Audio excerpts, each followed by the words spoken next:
brought to you by Silver Pumps and Motors. Top quality और consistent performance के लिए सिर्फ सिल्वर पंप्स नाम याद रखना. ఢిల్లీలో పాక్ హై కమిషన్ ఎదుట ఉద్రిక్త వాతావరణం నెలకొంది. పాక్ హై కమిషన్ ముట్టడికి హిందూ సంఘాలు ప్రయత్నించాయి. పాకిస్తాన్ కి వ్యతిరేకంగా నినాదాలు చేశారు. పీఓకేను స్వాధీనం చేసుకోవాలంటూ వీరంతా డిమాండ్ చేస్తున్నారు. అయితే ఆందోళనకారులని పోలీసులు అడ్డుకోవడంతో ఇరువురు మధ్య వాగ్వాదం జరిగింది. ఢిల్లీలో పాక్ హై కమిషన్ దగ్గర భద్రతను కుదించారు. పాక్ హై కమిషన్ దగ్గర బ్యారికేడ్లు కూడా తొలగించేశారు.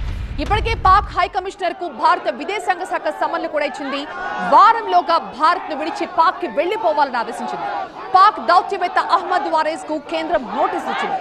భారత్ లో ఉండే అనుమతి లేదని ఆ నోటీసుల సారాంశం.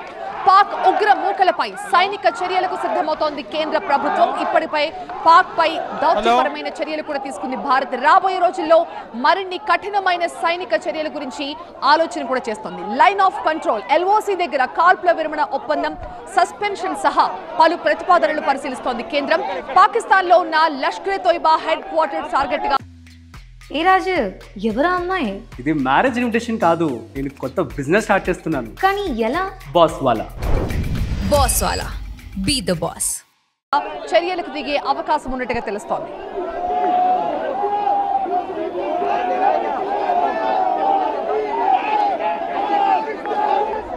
ప్రస్తుతం ఢిల్లీలో పాక్ హై కమిషన్ ఎదుట ఎలాంటి ఉద్రిక్త వాతావరణం ఉంది మనం స్క్రీన్ పై చూస్తున్నాం. మా ప్రతినిధి గోపీకృష్ణ మనకి లైవ్ లో అందుబాటులో ఉన్నారు. గోపీకృష్ణ, ఏంటి సిచ్యువేషన్ ఏంటి?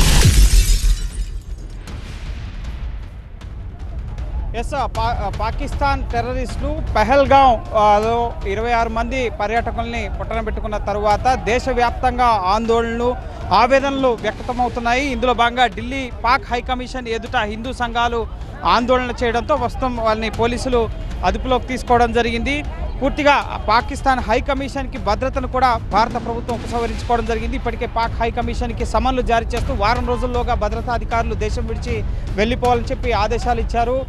సిసిఎస్ స్థితిలో తీసుకున్న నిర్ణయాల ప్రకారం ముఖ్యంగా వీసాలను రద్దు చేయడం జరిగింది. సింధు నదీ జలాలపైన ఒప్పందాలను రద్దు చేసుకోవడం జరిగింది. అలాగే దౌత్యపరమైన చర్యలు భారత ప్రభుత్వం తీసుకుంది. ఇక సైనికపరమైన చర్యలకు సిద్ధమవుతున్న తరుణంలో భారత ప్రభుత్వం చర్యలను సమర్థిస్తూ పాకిస్తాన్కి ఇవ్వాలి అని చెప్పి హిందూ సంఘాలు ఆందోళన చేపట్టడం జరిగింది. ముఖ్యంగా మతాన్ని ఆధారంగా చేసుకుని పర్యాటకుల్ని టార్గెట్ చేయడాన్ని వారంతా కూడా ఖండిస్తున్నారు. ప్రధాని మోడీని గ్యాస్ సబ్సిడీల కోసమో, టమాటా ధరలను తగ్గించడం కోసమో, లేక గోబీ ధరలను తగ్గించడం కోసమో ఎన్నుకోలేదు. మేము ఉగ్రవాదాన్ని అణిచివేసేందుకు ప్రధాని నరేంద్ర మోడీని ఎన్నుకున్నాం. సో ఆ దిశగా ప్రధాని మోడీ గట్టి చర్యలను తీసుకోవాలి ఈ ఉగ్రవాదాన్ని అణిచివేసేందుకని చెప్పి హిందూ సంఘాలంతా కూడా ఇక్కడ ఆందోళన చేపట్టడం జరిగింది.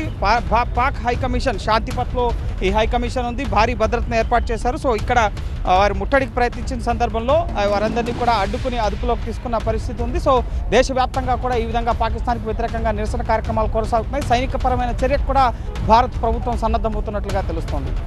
రైట్ గోపీకృష్ణ.